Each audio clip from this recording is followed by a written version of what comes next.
નમસ્તે બધાને.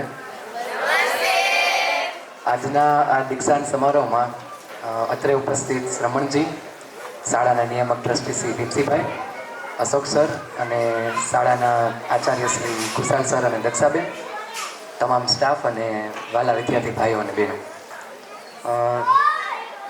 ધોરણ 9 અને 11માં જ્યારે આપણે હતા ત્યારે આપણે 10-12ના વિદ્યાર્થીઓ આપણે એક વાક્ય શરૂઆતથી કર્યું હતું કે ઇંગ્લિશ નથી ફાવતું, તો આપણે કીધું હતું કે everything is possible if you are possible.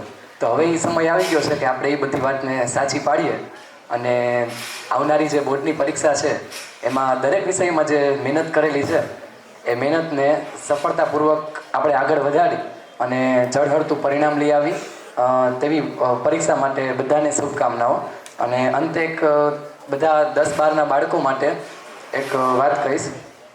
કોશિશ તો કીજીએ કોઈ તો ફાયદા હોગા, कोशिश तो कीजिए कोई तो फायदा होगा, कुछ नहीं तो फिर भी शून्य से तो ज़्यादा ही होगा, कुछ नहीं तो फिर भी शून्य से तो ज़्यादा ही होगा. तो ધોરણ 10 અને 12ના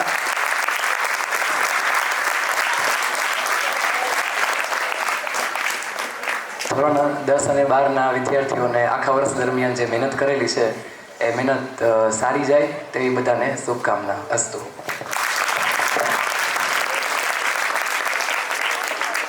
ખૂબ ખૂબ આભાર.